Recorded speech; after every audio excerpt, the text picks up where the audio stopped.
All right. Hey, we've actually been in this sermon series on the miracles of Jesus. And the season that we find ourselves in, along with churches around the world, is a season that we call Lent. Now, Lent is the season that leads up towards Good Friday, to Holy Week, Good Friday, and then Easter Sunday, where we celebrate the resurrection of Jesus, which we believe is a historical event that really happened, that Jesus himself was someone who came and lived and died and resurrected from the grave. And so Lent is this season in which we want to clear out the things that keep us from Jesus. So that's why people fast from things like social media or from meat or from sweets or things like that, so that Jesus can become the center. So that's what Lent is. Lent is a season in which I'm so used to orienting my life around other things, around my career, around friendships, around these other relationships. But what does it look like for Jesus to become the center by which everything in my life is centered around Jesus?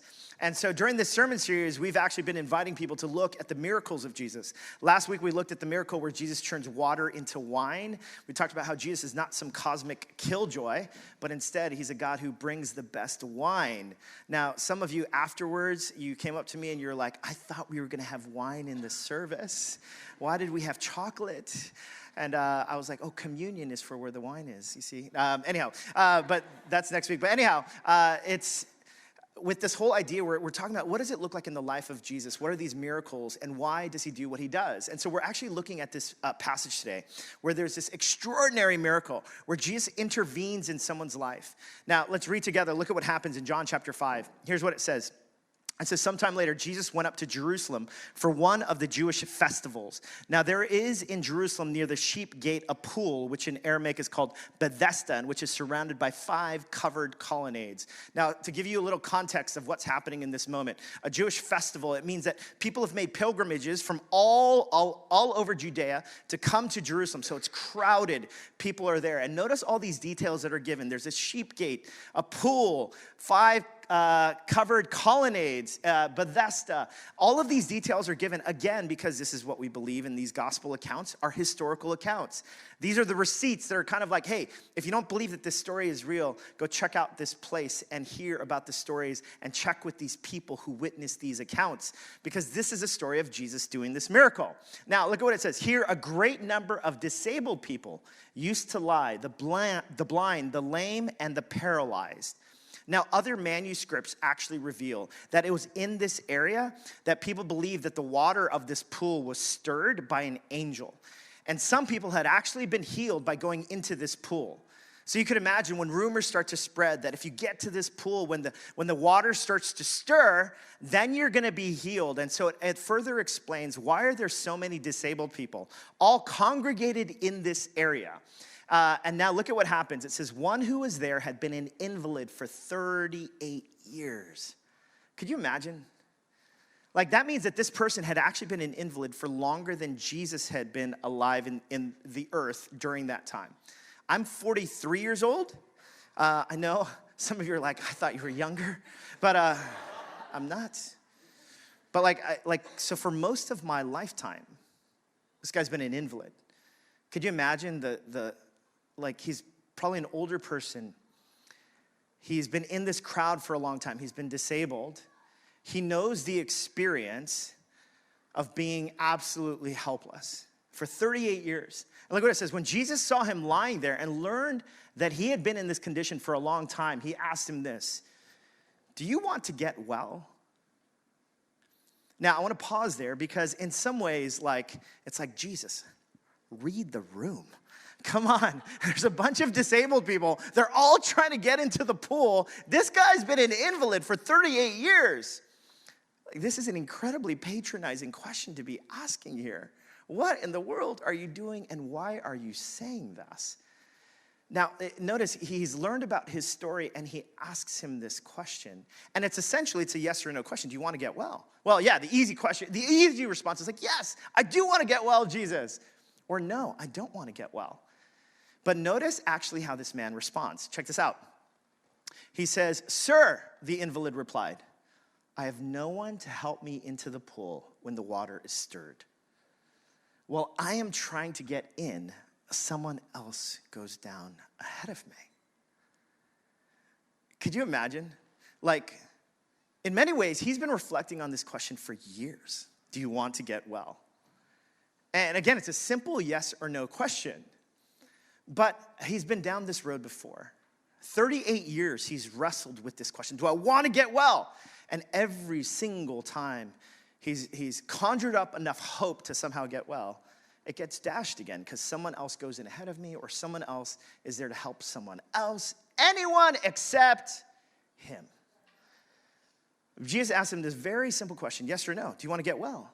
And he basically has this response where he's basically like, well, honestly, Jesus, like I want to get well, but seriously, let me give you all the conditions and reasons why, even if that's what I want, I am resigned to my fate, which is essentially, I am never going to get well.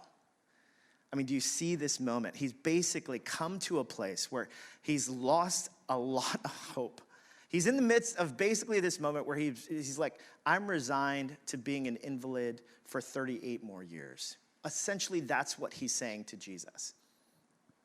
There was this season in which at the former church that I was at, we were in this kind of environment where we're learning about conflict resolution. And I myself was navigating through different conflicts in our church community.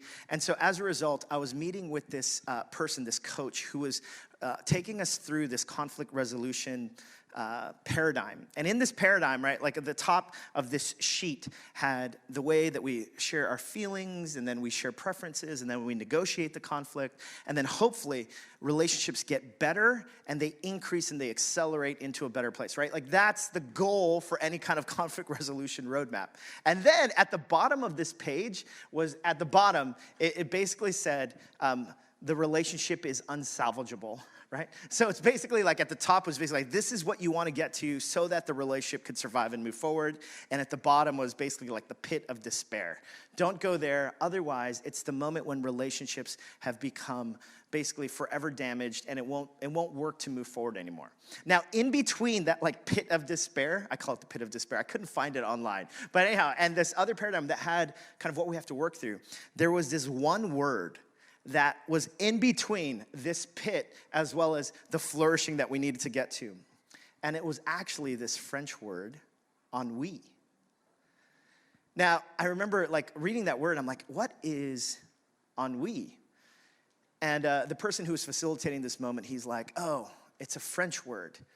And I was like, you're from Ohio. What's going on here? And he's like, yeah, it's this French word called ennui, and ennui actually comes from a Latin word that means annoyance. And ennui is actually this word that means annoyance or boredom or resignation. And what he went on to explain is ennui is this moment in a relationship when you're in a conflict where it's like you can't even get mad anymore. Nothing even enrages you. You've just come to this place of surrendered resignation. You don't even care anymore. You're just done. And so he was explaining it's this moment of boredom, of annoyance, of resignation. Like, I just don't even care anymore. And he said, whenever a relationship gets into that moment, it's very close to becoming unsalvageable. Because it's this moment where I become so resigned to my fate that it's just done. I'm finished. You know, as I was reflecting on this man, this invalid who's been in this predicament for 38 years. Oh, you gotta love New York here. Yeah. Lord, we do pray for wherever that siren is going. Yeah. I forgot what I was saying. But, this invalid had been an invalid for 38 years, and I think about his predicament, kind of the condition of his heart, and essentially he's in this moment of ennui, this moment where he's got nothing left to hope for. Jesus asks him this question. It's a simple yes or no question. He can't even say, yes, I want to get well. Instead, he's resigned to simply saying, listen, it is out of my control. There is nothing that's going to change. In fact, as I was thinking about phrases, when people get into this situation of ennui, this moment when I feel like I've got no hope, I've reached the end of my capacity. I thought of phrases like this: things will never change. My situation is impossible.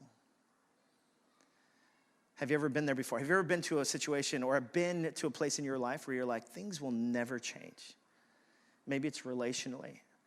and you realize you keep heading into roadblock after roadblock, and you just realize things will never change. Maybe you've been going through a season of depression. Just feel like yourself getting to the same cycles over and over again, and you're like, things will never change. This is impossible. Maybe it's an addiction that you keep getting hooked on, and you start thinking to yourself, things will never change. Maybe you're a Mets fan. A lot of promise this year, but there's this ennui that settles in. This is impossible. Things will never change, Michael. I'm just kidding. This happens to us all the time, right? These moments when we feel like things are absolutely impossible. I don't know if I can put one foot in front of the other. And maybe you showed up today, and maybe this was even just kind of a last gasp kind of action to just show up today. And still, that message, that running kind of narrative in your own mind is things will never change. This is an impossible situation. And you find yourself time and time again in this moment. And I imagine this is what this man felt, this ennui, this resignation, so close to the pit of despair. But Jesus enters the scene. Look at how stunning this moment when Jesus interacts with the man. Look at what it says. It says, "Sir," the invalid replied, I'm in the second paragraph, "I have no one to help me into the pool when the water is stirred. While I'm trying to get in, someone else goes down ahead of me." Then Jesus said to him, it's almost like Jesus cuts through the ennui, the resignation, the annoyance, the boredom, all of the excuses, all the impossibility of the situation. Jesus cuts through it, and look what he does. He says, "Get up, pick up your mat, and walk." It's like the ultimate boss move. Here he is. And look, at once the man was cured. He picked up his mat and he walked. When this man, this invalid, has no reserves to believe for himself, Jesus cuts through all of that and is able to say with such authority and power and deliverance, "Get up, pick up your mat, and walk." And he does, just with a word.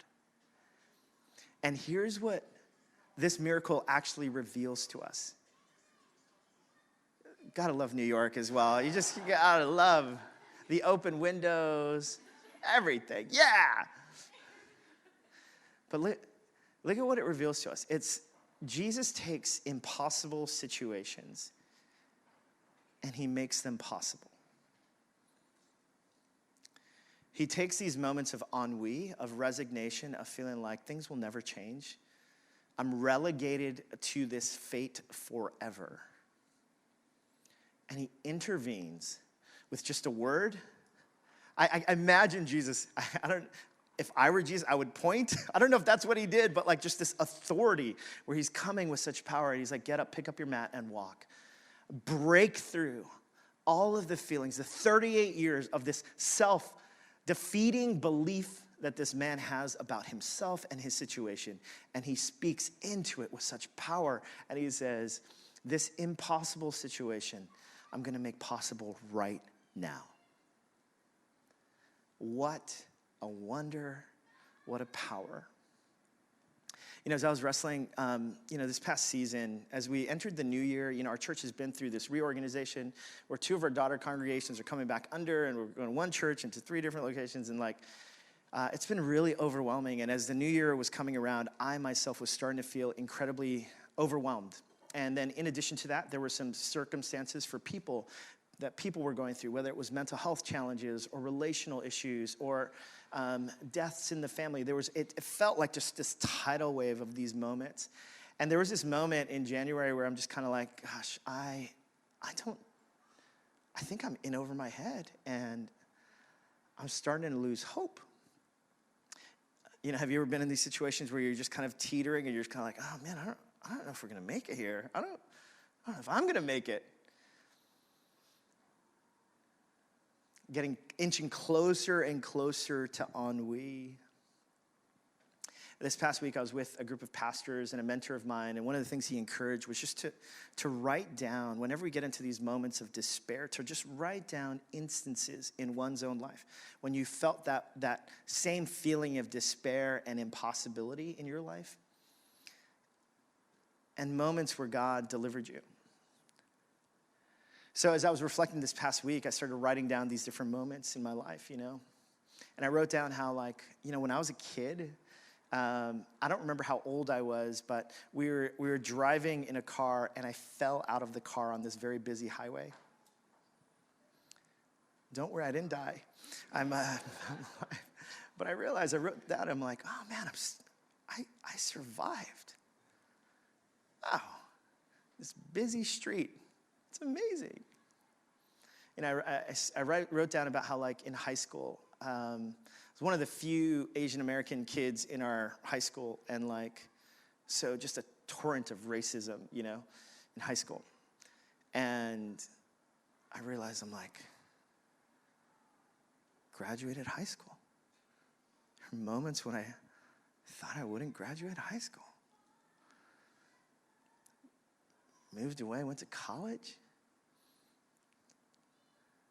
It was I graduated from college.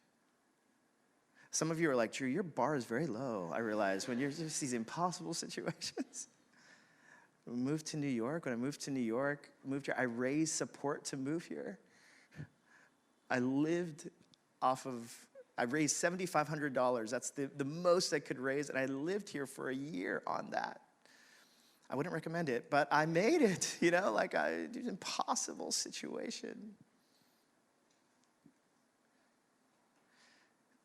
I just realized, looking back over my life, there's been evidence of God just taking impossible situations, or at least from my own vantage point, feeling like impossible situations. And he's always been in the business of making impossible situations possible. Some of you are in predicaments today where some impossible situations, there's some turmoil that's happening within your families. You feel like this feels absolutely impossible. Some work situations, you feel so overwhelmed. Maybe you're in a season of unemployment. Or maybe it is your own mental health challenges. You feel like it's impossible. What if I told you Jesus is in the business of actually taking those very impossible situations and making things possible? Now, this isn't the end of the story, though. Check out what happens. That gives us even more insight into what happens. It says, Jesus said to him, "Get up, pick up your mat, and walk." At once the man was cured. He picked up his mat, and he walked. The day on which this took place was a Sabbath, which was a 24-hour period, and Sabbath was revered within Jewish custom and belief. And so the Jewish leader said to the man who had been healed, "It is the Sabbath. The law forbids you to carry your mat." I mean, it's seriously, guys, he was an invalid for 38 years. Just chill out, okay? Seriously, you're getting mad at him for picking up his mat. But he replied, "The man who made me well said to me, 'Pick up your mat and walk.'" So they asked him, "Who is this fellow who told you to pick it up and walk?" It's this man doesn't even know who Jesus is. And they're getting infuriated because he's carrying his mat on the Sabbath. The man who was healed had no idea who it was, for Jesus had slipped away into the crowd and was there. Later, Jesus found him at the temple and said to him, "See, you are well again. Stop sinning, or something worse may happen to you." The man went away and told the Jewish leaders that it was Jesus who had made him well. Now, okay, so you get this. Jesus basically says, "Get up, pick up your mat, and walk." This man gets up, picks up his mat, and he walks, and it says Jesus slipped away. He has no idea. Jewish leaders confront this guy. He's like, "Who did this? Why are you picking up your mat?" And he's like, listen, he just told me to do this, and look, I'm walking. 38 years, guys, right? And they're like, "Who is this man?" Jesus finds him again. He sees that he's well, and I gotta tell you, when I first saw what Jesus says to him, I was like, Jesus, that sounds cold-blooded. He basically, Jesus, immediately he sees him, and I'd imagine Jesus being like, come here. Listen, I know you've suffered a lot. I've made you well. I am here for you. But he doesn't do that. Look what he does. He goes, he sees he's well. He says, listen, stop sinning, or something worse may happen to you. Peace. And then he's gone. It's like, Jesus, seriously? Really? Stop sinning? Now, there's something really kind of puzzling about this moment. The question is, why does he say stop sinning? Is it because somehow this man's sin was connected to him being an invalid? That's what one would think. That's why he would say stop sinning. But later on in John chapter 9, there's a miracle where his disciples actually ask him, like, is sin connected to the physical infirmities that we have? And Jesus responds by essentially saying, he says, listen, it's not that easy to explain, but essentially, no, it's not that one-to-one. If you sin, then you're going to have this physical infirmity. So it's not like Jesus is saying to the man, stop sinning or else you're going to be worse than you were when you were an invalid for 38 years. No.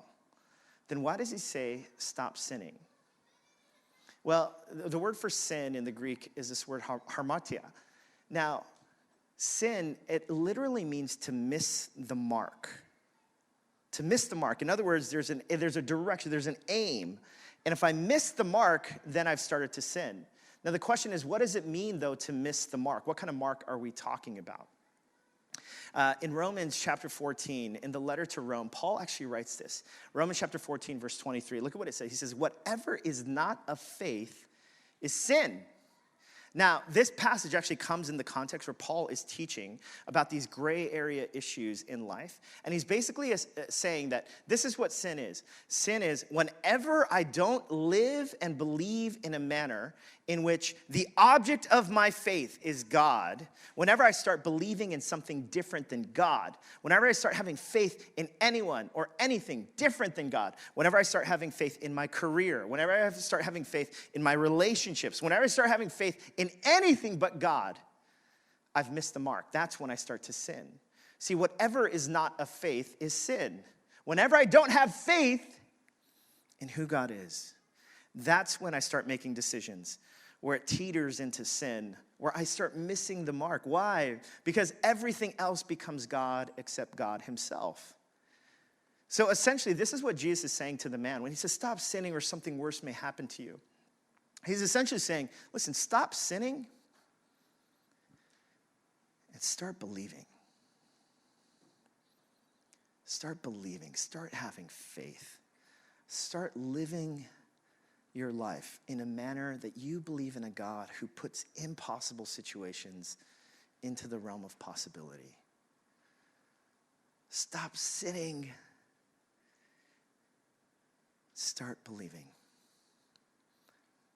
Instead of missing the mark with all the ways in which you put faith in these other people or into your own kind of projects or your own ambition, will you put your faith in God? Because whatever is not of faith is sin. And so when Jesus says, stop sinning or something worse may happen to you, what he's saying is, will you start entrusting your life into God where it rightfully should be? Now, here's the thing. Most of us, when it comes down to even this statement, some of you as cynical, sophisticated, well-educated New Yorkers, went to the best schools, work at the best financial firms, have these fancy jobs. I mean, most of us, it's kind of like, well, listen, I don't really need to put my faith in God because I got myself, got my degrees, got my intellect, got my smarts. Or maybe some of you are in a situation where you're like, listen, I don't need to believe in God because honestly, God has disappointed me time and time again. And I've been in situations where I gave myself permission to hope and all it led to was more heartache. Have you been there before? There are all sorts of reasons why, even as I say these words, stop sinning, start believing, that some of us find ourselves, we're like, no, things will never change. Drew, I can't take myself there again. What gives me reason to believe that this is any different? You know what comes immediately after Jesus heals this man and he tells him, stop sinning so that something worse doesn't happen to you? Look at what happens in John chapter 5 immediately after this miracle. Check this out. So because Jesus was doing these things on the Sabbath, the Jewish leaders began to persecute him. In his defense, Jesus said to them, "My Father is always at work to this very day, and I too am working." Now look at the response of the Jewish leaders. For this reason, they tried all the more to kill him. Not only was he breaking the Sabbath, but he was even calling God his own Father, making himself equal with God. What's happening here? See, Jesus knows that when he heals the man, it actually is going to lead to his death. You see, and this has always been the heart of God, the God that we love and the God that we serve.